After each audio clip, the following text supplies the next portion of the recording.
EA is finally starting to talk about the next Battlefield game, which likely means that they're confident in what's being built despite their past two major launches having, well, some serious issues. And even though EA was sparse on the details when it comes to the next title or titles, there's a lot that fans can learn from reading between the lines. Last week, during the company's investor report, Andrew Wilson, CEO of Electronic Arts, brought up the franchise multiple times, saying that they're bringing Battlefield back in an entirely new way and that they're extremely confident with the creative leadership. Now, this could mean a lot or a little depending on what new means in this context, but I think we can make some safe assumptions about what to expect. And I want to get into all those details and more right after a quick word from today's sponsor. It's spring, the time of year when the best crops are ready to pick, but how much time do you really have to go shopping and cook with those fresh ingredients? Probably not as much as you'd like. Luckily, today's sponsor makes it easy to eat those healthy foods. Factor delivers fresh, never frozen meals right to your door on a schedule of your choosing. They have dietitian approved calorie smart meals with around or less than 550 calories per serving.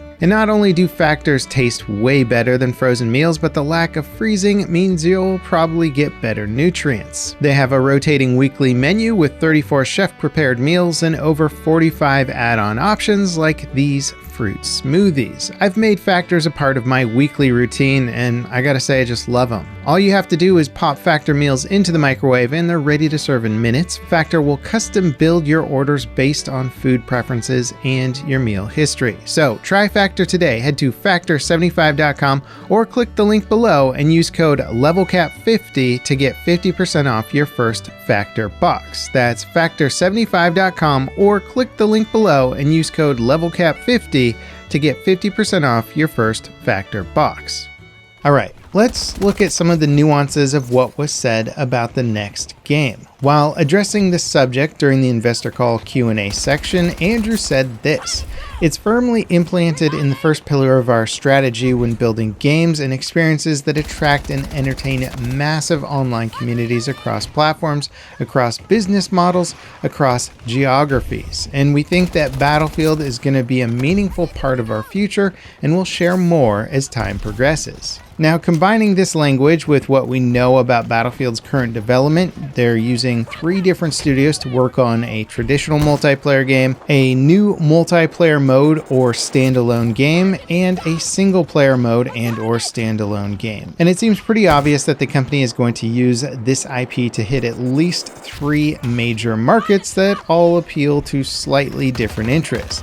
How it's all going to be packaged together is still unknown, but given how the industry is evolving with such massive hits and giant ongoing live service games, it seems silly that EA wouldn't strategize around this. The entire franchise has been shifting over to more of a live service model since Battlefield 5. No more paid DLCs, instead free seasonal content that's enhanced by paying for extra cosmetics or unlock options. However, it's clear that even when looking at other franchises like Call of Duty, that many players are spending their time on newer Extraction Royale modes versus the traditional modes like what you would get with COD. So there's no doubt in my mind that EA is planning to hit this other market, whether it's an Extraction Royale, a Battle Royale, or some sort of new concept, pretty hard, hopefully with a much stronger effort than the past 2 games made. And with Vince Zampella on board and understanding just how to make a successful Royale, as he's more than proven himself with Apex Legends, there's a very strong chance that Battlefield's next Royale Extraction style mode will be a major effort versus just an afterthought. It also seems like EA can't ignore their massive folly of putting their Royale modes behind a major paywall. This has been a seemingly obvious decision even back when Firestorm launched, and considering that Vince is now in charge and he's already launched a completely free-to-play Royale, it seems almost certain that the next era of Battlefield will have a major free-to-play component, which further reiterates on the point that Andrew Wilson made, saying that the next game will engage players across different business models, aka both free-to-play and paid.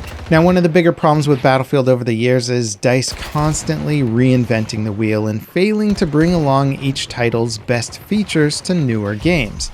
The new games have often felt like downgrades in many regards and have launched with years worth of bugs and fixing balance issues that the past games had already solved. 2042 lost Battlefield 5's building system, squad call-ins, modular vehicle destruction, deeper building destruction mechanics, and many other cool features. If DICE were to have a free-to-play component of Battlefield that acted as sort of a foundation for the title for carrying over nuances and features between major iterations, it could be helpful for avoiding the massive divergence that we see between releases. Building upon what works and what's been perfected for years and years rather than constantly rebuilding over and over again. Of course, this is easier said than done, but what we tend to forget with game development is that striking gold with titles like Battlefield 3 and Battlefield 4 is the result of specific dev team members that fought for ideas and very nuanced elements of gameplay.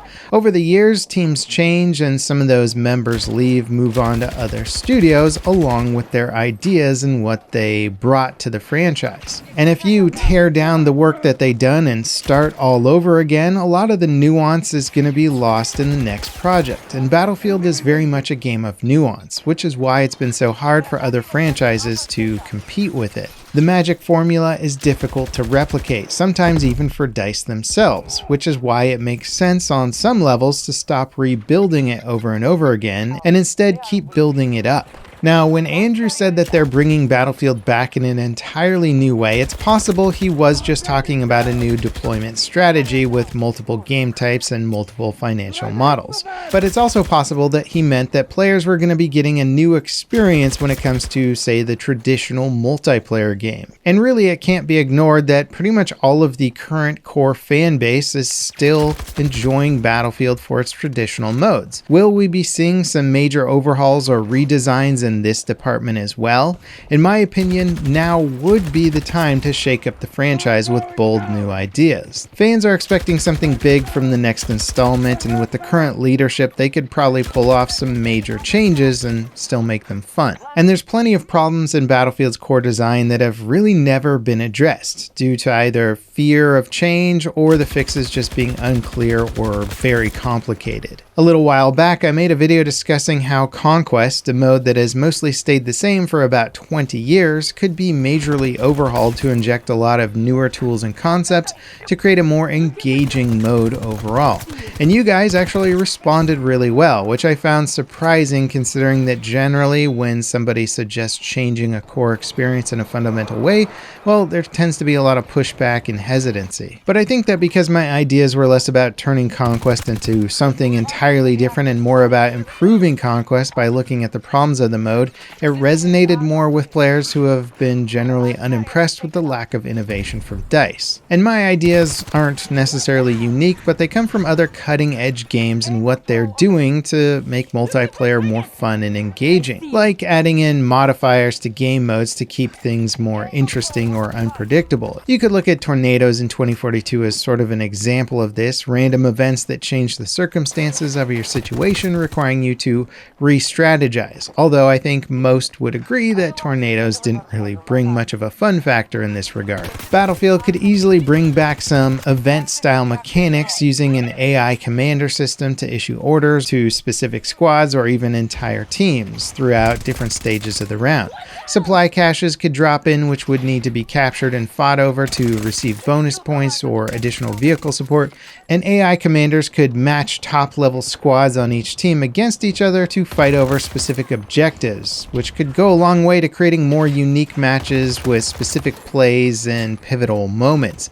Mini battles and mini objectives within the bigger modes could really add an interesting way to evolve a mode that has traditionally lacked direction and team cohesion. But anyway, if you actually want to hear more ideas and more depth on that same concept, check out this video where I really get into it. I'd be curious to hear what you guys make of the additional messaging coming from Andrew Wilson. Is it building interest or confidence for the next Battlefield title, or are you in more of a I'll wait and see mindset when it comes to new Battlefield projects? Let me know in the comments, and as always, thanks for watching guys. I'll see you next time. This is Levelcap signing off.